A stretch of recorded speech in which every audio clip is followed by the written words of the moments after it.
Асанбек Стамовдун «Нөшөрдөн кийин» аттуу повести. Окуп аудиолоштурган Жылдыз Турсунбаевна. Каналдын өнүгүүсү үчүн подписаться баскычын басууну унутпаңыздар. Ал жылдары Дыйканбек аябагандай үзүрлүү эмгектенди. Өз көңүлүнө толгон 4 мыкты деген пейзажын бүтүрдү. Андан башка да ал көптөгөн этюддар жана али өз сынына толбогон, бирок кесиптештерин суктанткан колориттүү полотнолорду кошпогондо атактуу маданият жана чарба ишмерлеринин бир тобунун портреттерин жазды. Деги бул жылдар Дыйканбектин чыгармачылыгынын жетилген, талант жылдызынын көкөлөп учкан сонун учуру эле. Муну Дыйканбектин өзү бирде сезсе, бирде сезбей, кээде эмгектенүүдөн чексиз ыракат таап, талантына ушунчалык ишенгендиктен өз табиятындагы улуулукту айкын түшүнүп, ошондо да аскарлуу тоонун кыл чокусунда туруп алып, ааламды тегиз көрүп эргий, кайра дароо ал кыялынан баш тартып, өзүнүн көзү тие тургансып, ырымчыл кемпирлер сыяктуу тобоо кыла табынып жиберчү. Дыйканбектин табияты карапайым, боорукер болгону менен кээде ал ыксыз өжөр, өзүнө жакпаган бирөөнүн одоно жоругун көргөндө каарып жибермей, кыялы чукул да болчу. Бирок дароо орой мүнөзүн сезип калгандан кийин сарсанаага батып, өзүн өзү жемелей далайга чейин жүрөгү ачышчу. Акмактын көңүлүн оорутуу да барып турган тарбиясыздык деп өзүнчө жыйынтык чыгарган ал экинчи жолу санаага бастырып, аябагандай сыпаа тартып калат.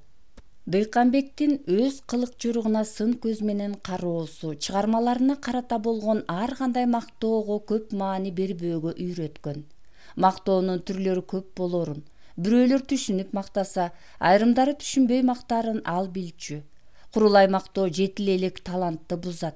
Ал эми туурасындан талант бышат деп түшүнгөн Дыйканбек кээде бир өзү таланттуу деп тапкан кесиптештеринин оң пикирин укканда жаш балача кубанчу да талантты талант гана түшүнөрүнө ишенип кетчү. Ал жылдары Дыйканбектин даңкы өз жергесинин алкагына сыйбай калган.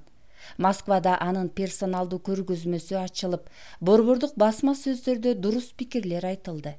Ал гана эмес, Дыйканбек жөнүндө монографиялык жыйнак жарык көрүп, ошол эле Москвадан анын сүрөттөрүнүн репродукцияларынан турган альбом басылып чыкты. Дыйканбек көптөгөн көргөзмөлөрүнүн бирине да Нинанын атактуу портретин чыгарган эмес. Ушул кезге чейин Атыркүл менен Аргындан башка аны бир дагы жан көргөн жок. Ал гана тургай эрди катындын сук көзүнө чалдыккандан кийин Дыйканбек портретти мастерскойнун эч ким көрбөй турган көмүскө жерине жик билгизбей катып таштаган. Али купулга толуу элек деп өзүн жооткоткону менен портрет Дыйканбектин эң мыкты эмгектеринин бири болчу. Портреттин мыкты жазылгандыгын көкүрөгү туюп, Атыркүл бир көргөндө эле байкаган. Эгерде Дыйканбек ошол түнү Нинага жолукпаганда, портретти мүмкүн алда качан көргөзмөлөрдүн бирине коймок. Азыр болсо портрет Дыйканбектин кубанычы да, жүрөгүн өйкөгөн кайгысы да болуп калды. Түнкү жолугушуу туурасында алгачкы күндөрү Дыйканбек көп ойлочу да, өкүнүп же кубанаарын билбей, заманасы тарып жүрдү. Жолукпай коюуга Нинага сөз бергенин эстегенде, анын айтканынын чындыгы бардай көрүп, бирок күн өткөн сайын Нинаны такыр унута албасына көзү толук жетти.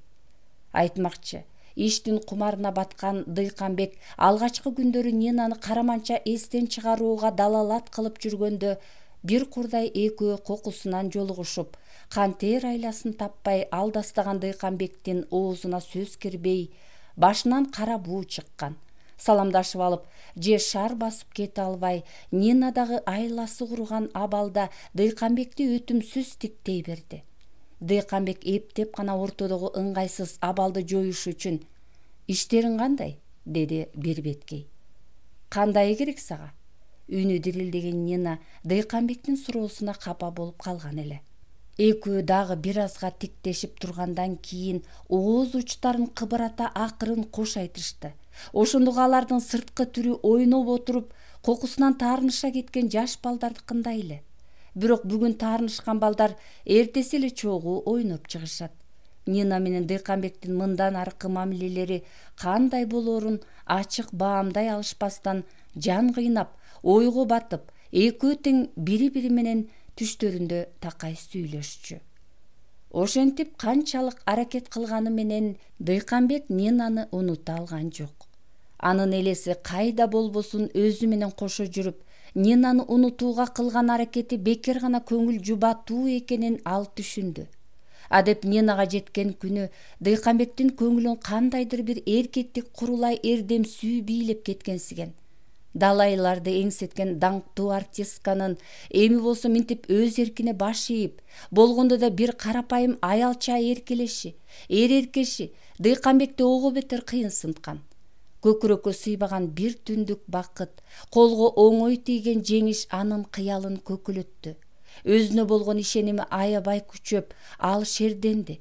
Дыйканбектин эркектик намысы мынчалык канааттанган эместир. Ошол саатта ал үй бүлөсүн эстеген эмес. Көңүлдүн тереңинен оргуп чыккан ширин сөздөр жалын чачкан муштумдай эт жүрөк мотор болуп, аларды жомокко окшош сонун дүйнөнү карай алып кеткен. Адамдын турмушунда мындай өткөн кооз учур кайдан болсун? Атам замандан бери келаткан эркек менен аялдын мынчалык ширелеши далайды таалайды кылса, далайларга кайгы алып келген. Учурунда ар кимдер улуу сезимдин тамырын жете түшүнгөн эмес. Табышуу жана ажырашуу, кайрадан издөө, мунун баары күн санап кездешчү турмуш. Адатта сүйүүнүн көзү сокур болот дешет. Бирок ушул айткандар сүйүүнүн көзү ачык болоорун өздөрү билишпейт.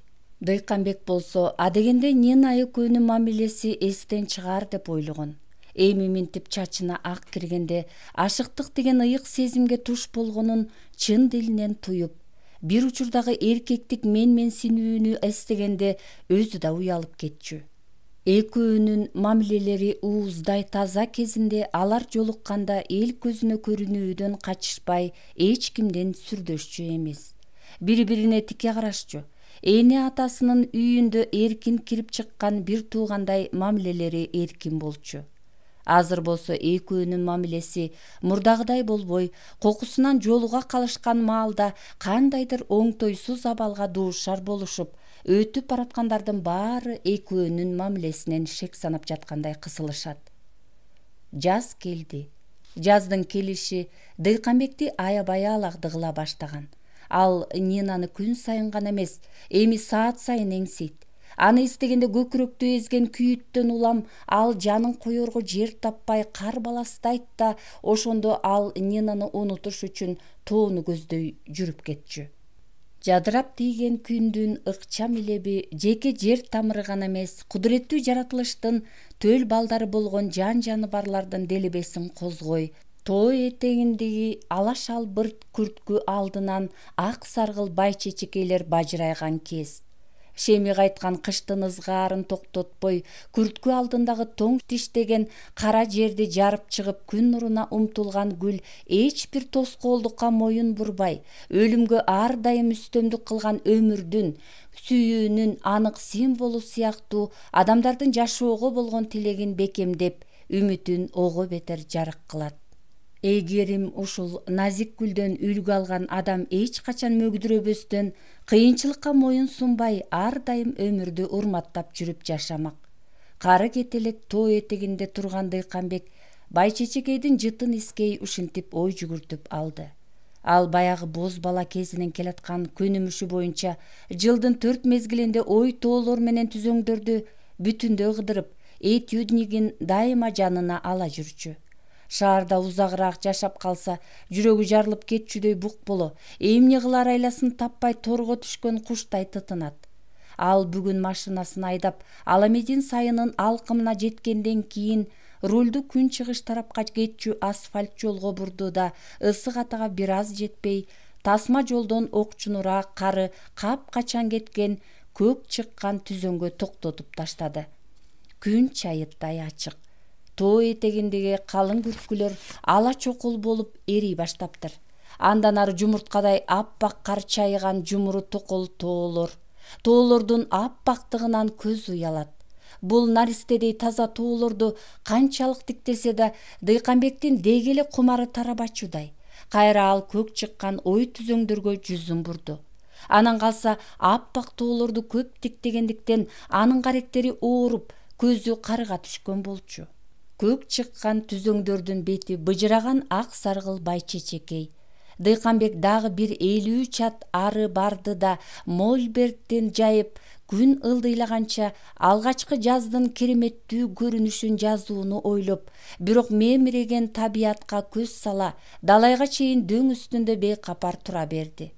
Жаңыдан көп келаткан кара топурактуу жердин көк аралаш нымдуу жыты башын айлантып, Дыйканбектин алы кете уйкусу келип, ал пальтосун дөңгө жая салды да, анан кулачын жайган боюнча чалкасынан жата кетти.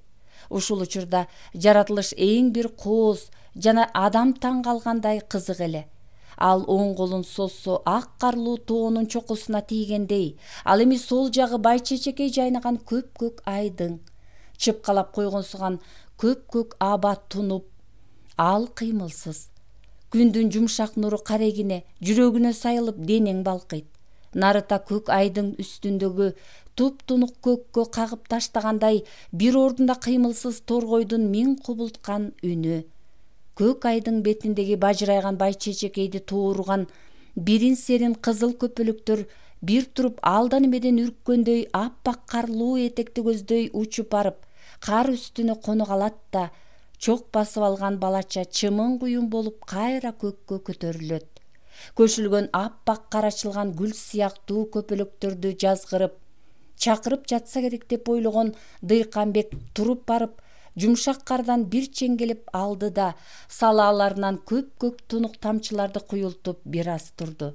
Кар чеңгелдеген колу муздап, уйкусу ачылган анын мээси сергий түштү. Дыйканбек мольберттин алдына туруп алып көпкө чейин иштеди да, тоо ичиндеги ак колотторго көлөкө түшүп суук боло баштаганда гана чарбасын иреттеп машинасын көздөй баскан. Тоо ичиндеги жаз күндүз канчалык жылуу болсо, кеч киргенде ошончолук суук болот. Анткени тоо өңүрүнөн чыкыроон шамал согуп, эмелеги көк асман боз чаңгыл боло түшөт. Дыйканбек машинасын айдап отуруп, Ысык Ата курортуна кире бериштеги кыя жолдун туу белине токтотту да, өзү жолдун жогору жагындагы дөңсөөнүн башына чыкты. Ушул жерден Ысык Атанын өндүрү алаканга салгандай кашкайды.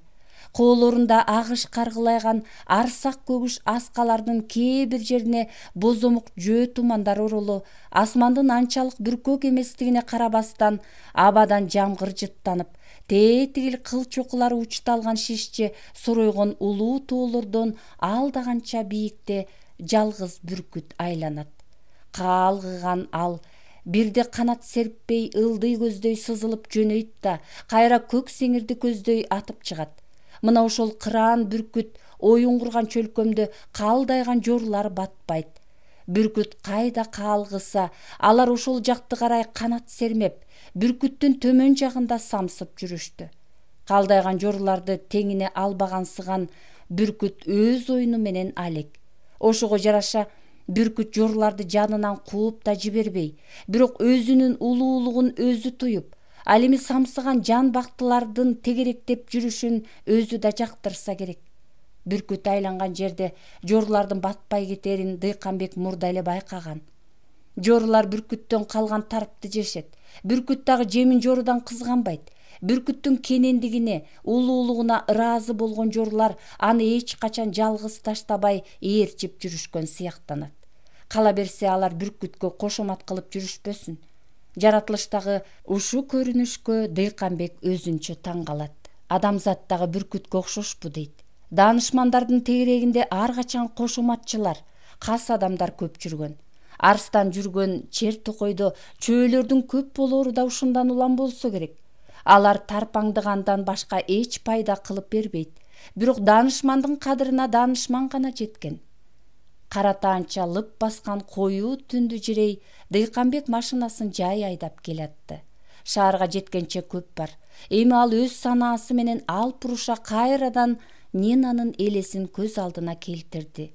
Нинаны ойлогондо Дыйканбектин канына таттуу шарап тарагандай бүткөн бою балкып, жүрөгүн эзген кубанычтан улам магдырай түшчү. Нинаны эскергенде сонун түш көрүп жаткансып, дүйнө дагы жадырай жашоо, иштөө Дыйканбек үчүн өтө жеңил болуп, ал чаламас болгон адамча ыракаттанчу. Жолдо келатып, Нинаны эңсеген сайын Дыйканбек ансыз жашай албастыгын билип, эгер аны азыр барып көрбөсө жүрөгү жарылып кетчүдөй түз эле машинасын Нинанын үйүнө айдап барды. Дыйканбекти көргөндө Нина таң калган жок. Басып келип эркеген үнү менен: "Билгем, акыры бир келериңди", деди. Дыйканбек чечинбестен Нинаны белинен имире тартты да, анын алкымынан, көзүнөн, жыттуу жибек чачынан маашырлана өбө баштады. Нина каршылык кылбастан энтиге сүйлөдү: "Ушунчалык кыйналдык көрүнөт. Жетишет го дейм, Дыйканбек. Тагдыр берген таалайдан эмне үчүн биз баш тартабыз? Кудай алдында ишендим. Биз бири-бирибизсиз жашай албайт экенбиз. Ким эмне десе ошо десин. Баарына кайылмын." Нинанын үйүнө Дыйканбек мурдагыдай эле түн жамынып келип, кайра түн жамынып кетип жүрдү. Нина өзүнүн Дыйканбекке аябай жакчу каралжын жибек халатын желбегей жамынган боюнча эшик ачып берип жатып, аны муңая тиктей ийнине колун коет да: "Жолдо баратканда абайла", дейт. Мындай түндөрү Дыйканбек үйүнө барчу эмес. Ал мастерскойуна келип, эски диванга кыйшая калчу да, баятан бери жаны жер тартып келе жатканына карабастан, уйкусу умачтай ачылып, шыпты тиктеген боюнча кыймылсыз жата берет. Бул учурда Дыйканбектин оюна Нинадан башка эч ким кирбейт. Нинанын муңдуу көз карашында айтылбаган сыр, өзөгүн өрттөгөн кайгы, анан бир жылт этип жанган үмүттүн учкуну жаткансыйт. Нина канчалык билгизбөөгө аракет кылганы менен анын жүзүндөгү муңду элестеткенде Дыйканбектин өзүнүн жүрөгү ачышып, жүрөгү кайнайт. Суроолуу, муңдуу көз караш Дыйканбектен бир жооп күтүп, мына бул жан кыйнаган абалдан алып чыкчу арга тап, мени көп кыйнабачы дегенсийт. Ушул тапта Нинанын өзү да кирпик ирмебей ою чарк айланып жатканын билет. Кала берсе, анын өңдөн азып, арыктап кеткенинин себеби да ушул деп түшүнөт. Бул эстүү, сулуу аял өзү жолтоо болбогондо капкачан эле ал теңин таап аларын түшүнгөн. Нинанын изин кошо басып, артынан калбай, зарурат болгон жигиттерди да билчү Дыйканбек. Ошонун баарына кайыл болгон бул ак маралдай маңкайган даңктуу аял эмнеликтен Дыйканбектин өзүн тандады экен?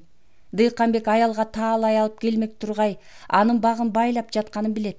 Дыйканбек мына ушул чиеленишкен абалдан чыгуунун жолун издейт да, канчалык башы ооруганча ойлосо да жооп таба албай, төрт тарабы жалама зоокалуу туюкка капталган кийик сыяктуу көкүрөгү дүкүлдөйт. Ан сайын уйкусу качып, заманасы тарыйт. Эгерде баарына кайыл болуп, Нина менен кете берейин десе, кирпиги салаңдаган оорулуу аялын, тили буудай кууруган жарөкөр кызын кыя албайт. Ошентип алоолонгон эки оттун ичинде калган Дыйканбек өзүн гана жемелейт. Өз эркине чек кое албай, мына ушул абалга туш болуп отурганын билип, айласы куруйт. Кантиш керек деген ойду ал миң толгонуп кайталайт. Дыйканбек мээсин ооруткан санасына ач кенедей жабышкан ойдон кутула албай, бирок Нинага болгон ашыктыгы күн сайын жүрөгүн титиретип, көкүрөгү ысыйт.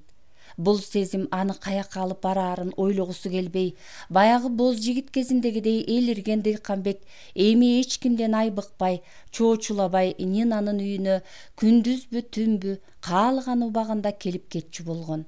Дыйканбектин жоругун эрдемсинүү деп айтсак жарабас, бирок ал тобокел да кылган жок. Куу жыгачка от тийгенде дүрт этип жанып кеткен сыяктуу ал сезимин башкара албай калган. Кала берсе көкүрөгүнө батпаган сүйүүнүн ташкынына ээ боло албай, ал бир жолу аргынга кеңеш да салды.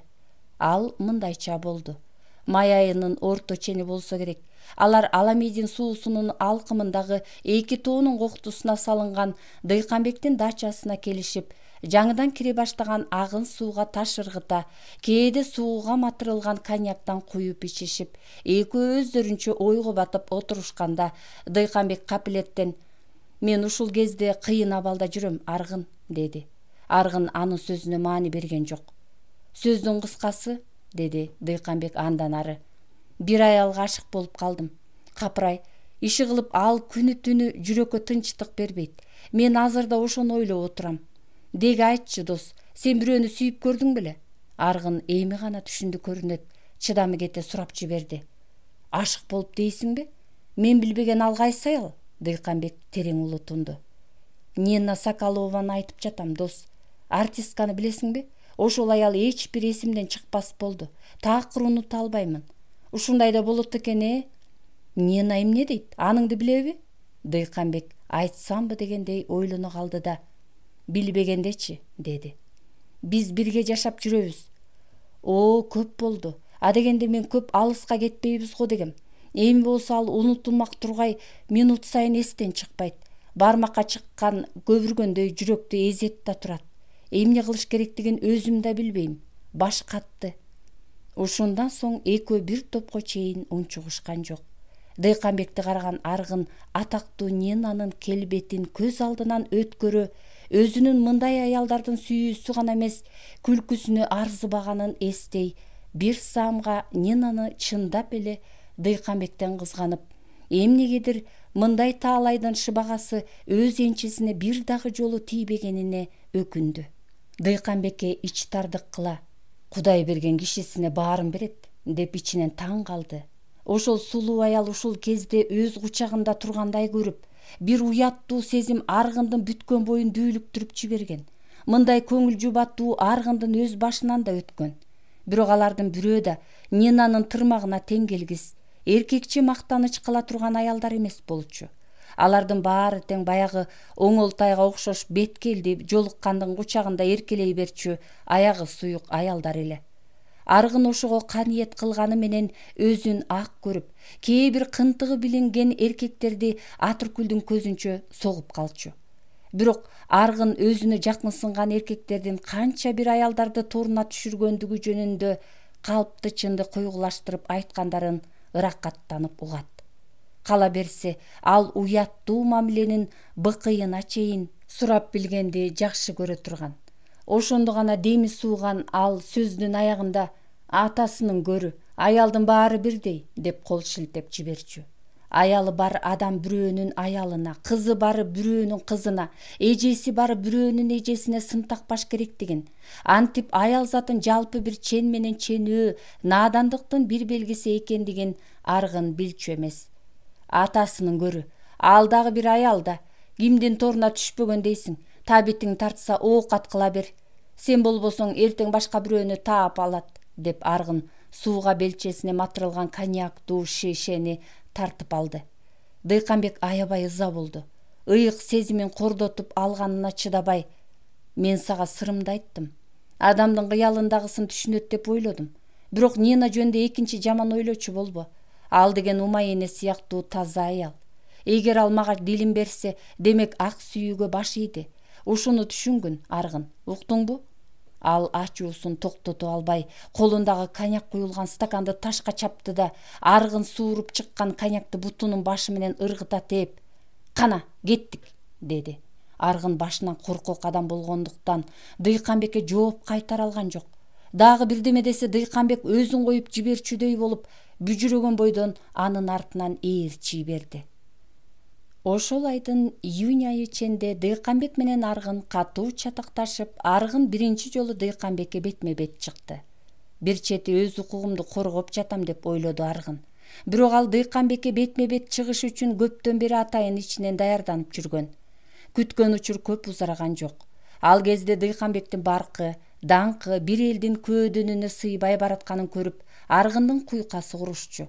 Дыйканбектин даңкына бөгөт болчу күч жоктой көрүнгөнү менен Аргын кантсе да анын ийгилигине каргаша болууну ойлоп жүргөн. Мактайт деп эле мактай беришет. Анан калса көп да бүттү. Эч ким ооз ачпайт. Кудайды караса боло. Көрүшөбүз, дейт. Аргын президиумга мүчө болгондон кийин бүт аракетин жалаң гана Керт башынын атагын чыгарууга багыштап жанын сабай баштаган.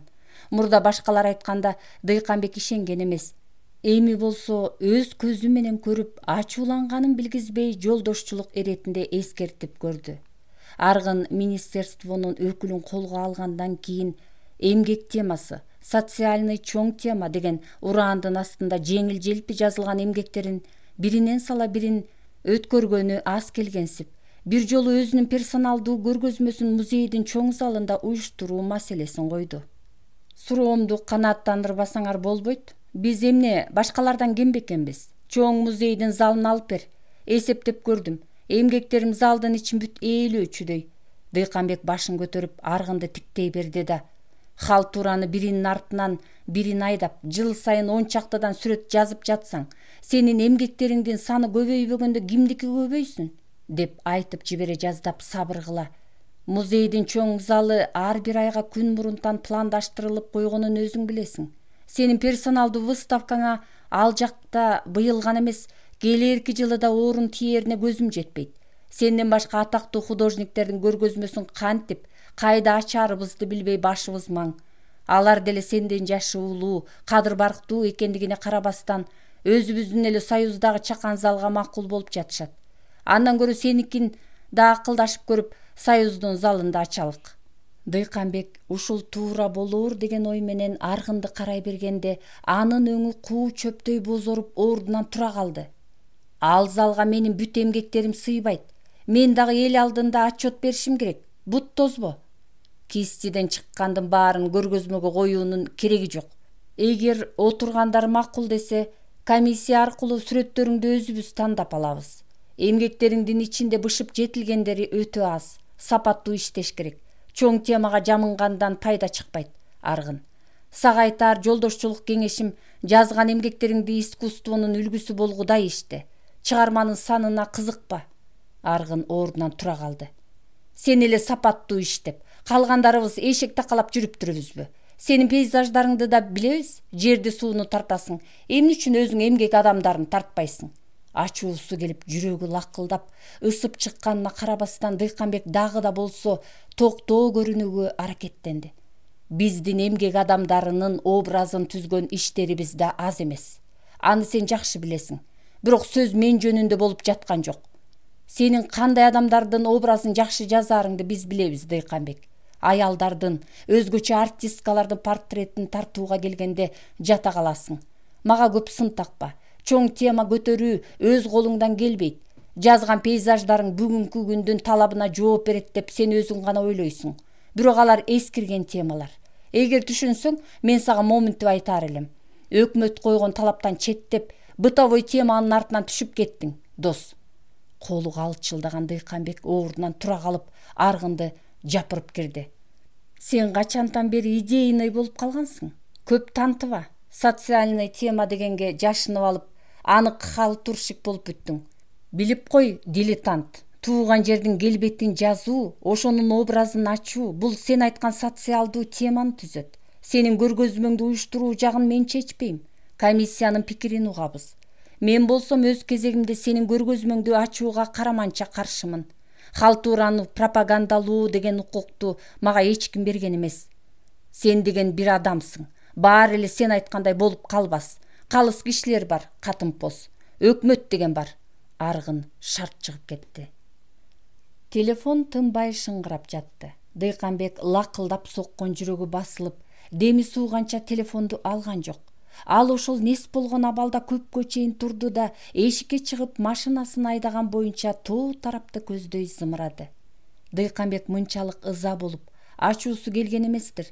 Чекесиндеги күрө тамырлары көп, көзү ала чакмак болгон ал балакет басып, бирөөнү уруп кетпейин деген кыязда машинесин жайыраак айдап отуруп, баягы жалгыз бүркүт айланчу улуу тоого жеткенде гана машинеден чыкты.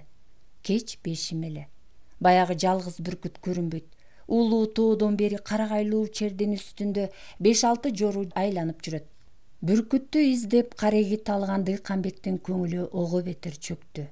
Мүмкүн канаты талып, бир көк зоонун түбүндө эс алып отургандыр деп, ал улуу тоонун чокусуна кайрадан көз салды. Айланган журлардын саны дагы көбөйө түшкөн экен. Тарпаңдыган тамак соолор. Карышкыр жара тарткан бир бечара кийиктин тарпына коно албай жатасыңар го. Карышкыр силерге кешик калтырбайт, деп көкүрөгү түтөдү. Кайра туруп, же болбосо ошол намыскөй карт бүркүт жалгыздыкка чыдабай көк аскага боюн таштап, жаны чыкпай жаткандыр. Силер болсо өлүшүн күтүп, анын муздак төшүнө тумшугуңарды батыра албай жатсаңар керек. Силер эт тандамак белеңер. Силерде уят абийир болмок беле, деп ойлогон Дыйканбек көпкө отурду. Аргындын жүзү жездей саргарып, бир топ күнгө чейин анын көкүрөгү ысып, кыжырлануу мээсин, бүтүндөй тулку боюн эзи, анын жанына кыпындай да тынчтык берген жок. Ошентип Аргын кадимки сыркоологон адамча кыйналды. Ырас, ал төшөктө жатып калбаганы менен, бирок жаактары шылынып, кадыресе арыктай түшкөн. Аргын адегенде чатак жөнүндө аялына ооз ачкан жок. Анткени ал мындан ары Дыйканбек менен кандай мамиле болооруна көзү жетпей, бир жыйынтыкка келе албай жаткан. Дыйканбектин элеси күндүр-түндүр аны азезилдей ээрчип алды. Канча жылдан бери Дыйканбек менен болгон жолдошчулугун көз алдынан чубурткан сайын, бир кездеги өзүндөй эле кара торусунан келген карапайым жигиттин бүгүн атак даңкы жыл сайын эмес, ай сайын ашып ташып жатканына ичи күйдү. Аныкындай даңк, кадыр барк өзүндө жок болчу. Эми айласы курган Аргын Дыйканбек экөөнүн ортосундагы мамилени талдап келип, өз пайдасына туура келчү жагдайларды таап жатты. Ойлой, ал Дыйканбек өзүн басынтып, өсүп келатканын көрө албай жатат деп түшүнгөндүктөн чын дили менен аны жек көрө баштаган.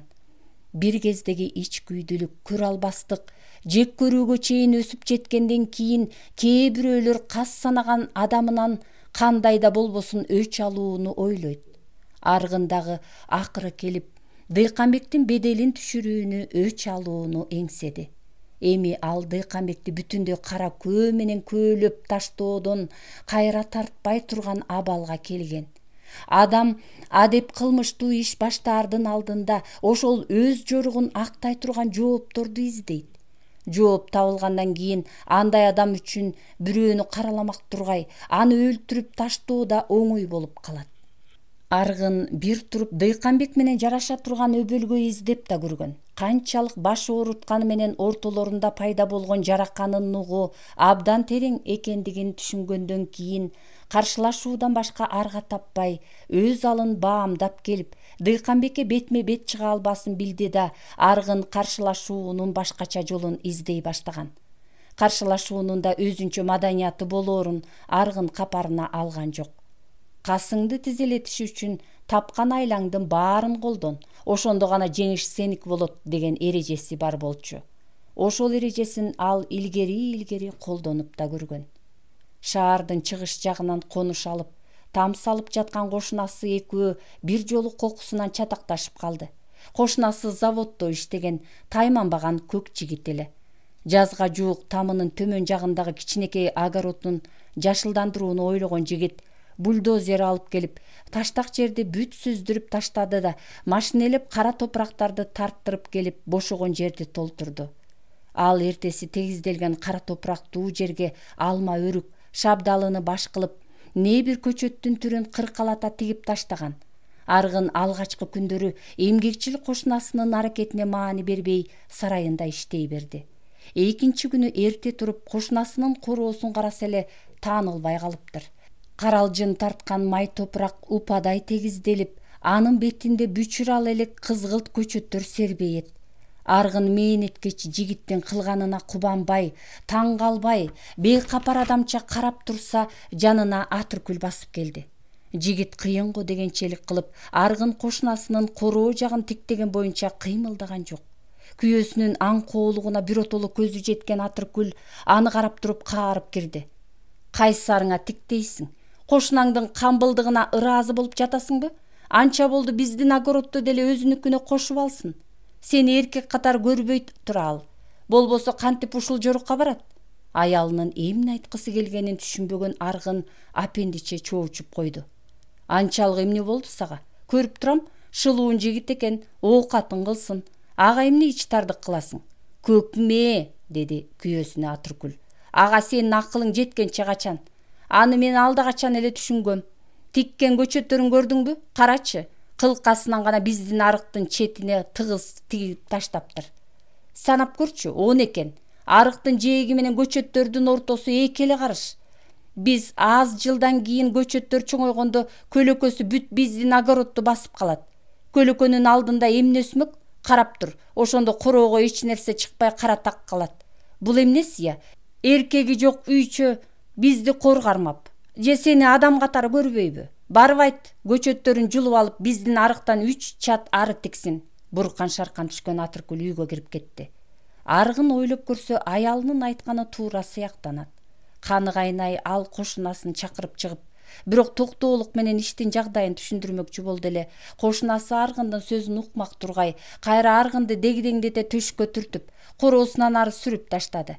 Аргын аябай ыза болду. Жаны ачыгандыктан ал ошол кезде кошунасын атып таштагандан да кайра тартпайт болчу.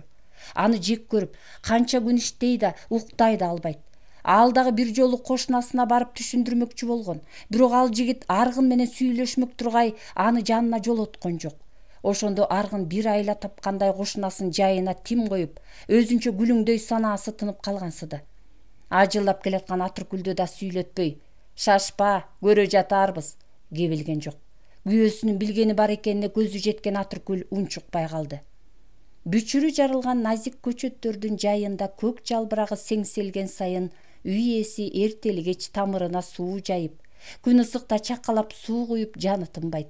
Кеч күз ченде көчөттөр үлбүрөгөн сары жалбырактарын күбөп, анан бир нече күн жер бетин боз түтүндөй коюу жөө туман чулгап, бир түнү ой түзөңдү лыпыйта аппак кар басып калды.